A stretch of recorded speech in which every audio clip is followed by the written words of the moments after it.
At some point in our lives, we might experience this in school.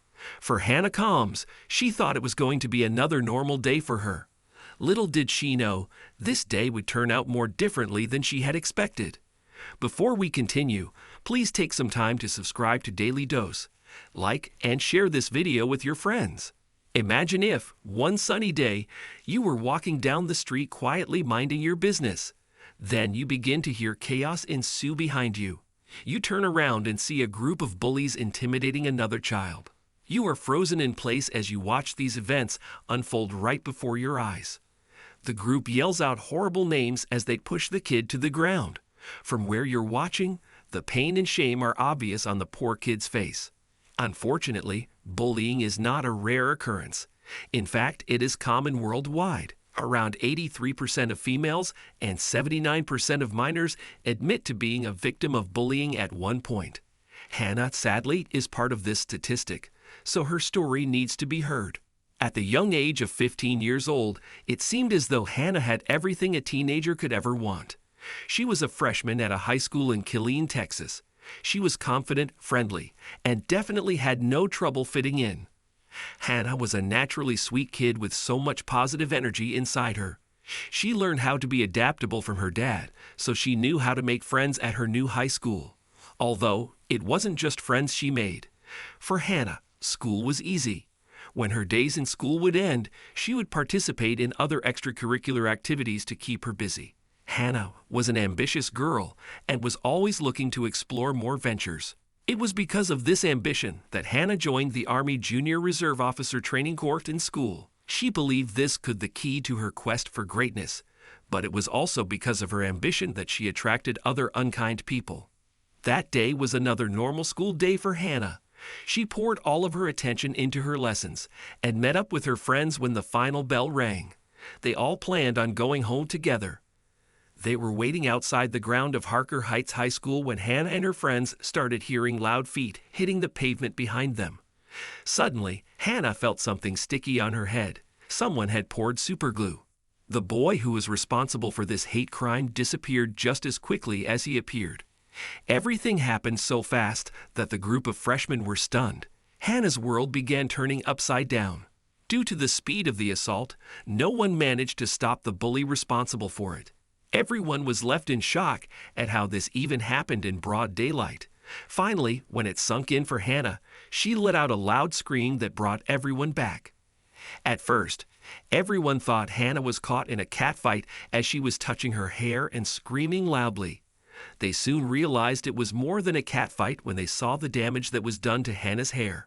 Hannah's friends did everything they could to calm her down from her hysteria. Sadly, they had no idea on what to do with the glue on Hannah's head. The bully was gone and Hannah needed to be taken care of, so one of her friends brought her to the clinic. Hannah was slowly coming down from her shock and hysteria while the school nurse was treating her. While this was going on, another one of her friends called up Hannah's parents and the rest searched for the bully. They managed to find the bully but were shocked at how remorseless he was. Their friends felt anger bubble up and were set on informing authorities. Back at the school clinic, the situation turned out to be worse than expected.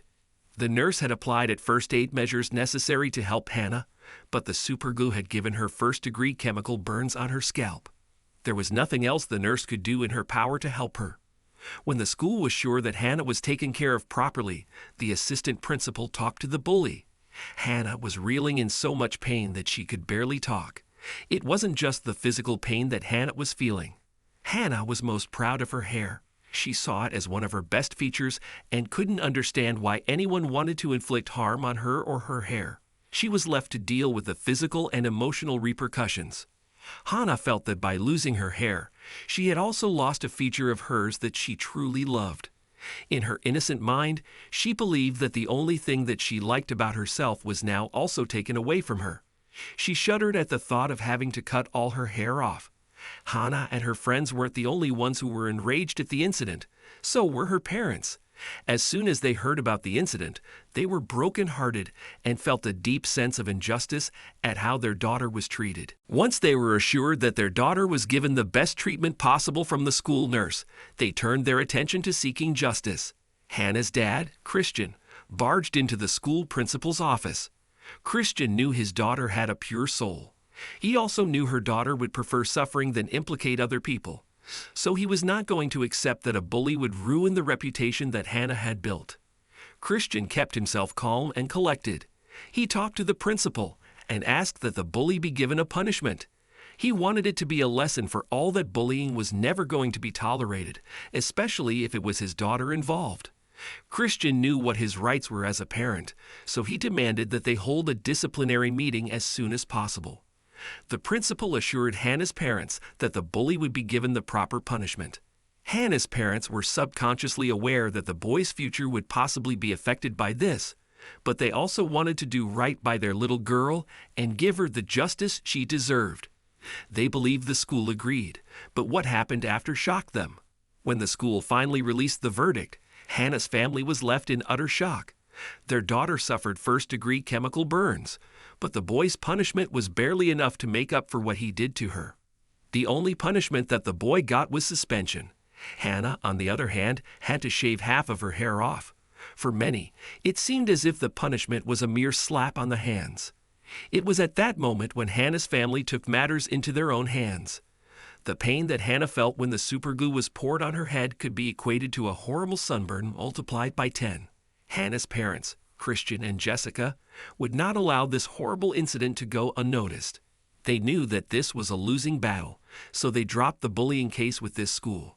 Although this did not mean they would give up on it. Instead, they found a way to let the message be heard loud and clear. The school had disappointed Hannah's parents, but they were just getting started.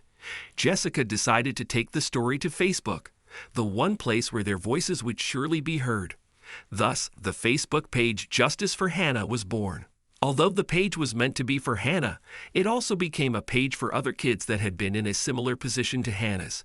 It was meant for innocent kids who became victims of notorious bullies. It was unbelievable what the Facebook page made. Heartwarming responses were pouring in from all around. Christian and Jessica were furious at the school's lack of action, but the support they got from the Facebook page gave them the satisfaction they needed. They felt overwhelmed at all the support people were giving them. Messages from all around were pouring in, some offering their support while others provided their own stories. The campaign against bullying was growing at a rapid pace. Hannah's injuries finally healed after a few weeks, but she was left with scars that will remind her of that unfortunate day. However, these weren't the only scars she dealt with. She was also left with emotional scars that hurt more than the physical scars she had. Hannah was confused as to why this boy decided to bully her. Although Hannah had no answers to the questions she had, what she had gone through was something she will never forget. Despite what she had gone through, at least something good came out of the story. Hannah had just gone through something traumatic. She had countless questions that were still unanswered. Her heart hurt, but so did her scalp. However, there was one thing she never expected to happen, and that was the support she received from strangers. Hannah was deeply moved by the messages of positivity she got. This incident inspired her to consider something else. Finally, she knew what she wanted to become. She was going to use her voice to help others who couldn't protect themselves. Since Hannah was a kid, she had tried to figure out what her purpose in life was. She poured her soul into everything she did. After that horrible incident, she finally figured out what her true purpose in life was. Although the bully took away one thing Hannah liked about herself, she decided that he was not going to take anything away from her anymore. There was no way she was going to let this bully dim her light. Hannah may have received a ton of support both online and offline, but the biggest support in Hannah's eyes came from Nikki, the local hairstylist. She offered to cut Hannah's hair for free to create something beautiful out of the superglued hair. Nikki was more than happy to give this kind-hearted 15-year-old a new look. Nikki admired Hannah for the fact that although she went through a traumatic experience, she overcame it with nothing but positive energy and optimism. There are no words to describe what Hannah experienced in school. She was bullied and received both physical and emotional scars. But despite the traumatic incident, they were able to see a silver lining. No one expected this story to come out with such a positive ending. Today, Hannah adores her new look and is using her voice to help others out. While it is nice to see a nice ending to this story, there is still one question left unanswered. There was an increasing concern among parents about how the school resolved the incident. The fact that the story went public only confirmed that the bully got off lightly. The school reasoned that they were still looking into the incident. Parents were worried that the boy was still a potential threat to other children in school. They believe that if the boy does not face the consequences, it could snowball into something worse in the future. Many parents asked about the legalities of Hannah's case when they noticed the absence of an appropriate response from the school. If they were to look at the school district's code of conduct, it was quite clear. A student shall be removed from the regular campus and placed into a DAEP if the student engages in conduct containing elements of the offense of assault with bodily injury under 22.01 ON of the Penal Code, 2728. The Code of Conduct classified assault as a serious offense, and the punishment for this was a campus probation with in-school suspension. Despite the trials that Hannah experienced, she had come out braver and more powerful. After a bully poured superglue over her head, burning her scalp and damaging her beautiful hair, she managed to turn things around for the best. After reading Hannah's sad story, more and more people had begun to understand how serious and common bullying was. It just didn't happen in school, but it also happened in our communities and across the internet. Despite Hannah's experience, she still got the justice she deserved and much more.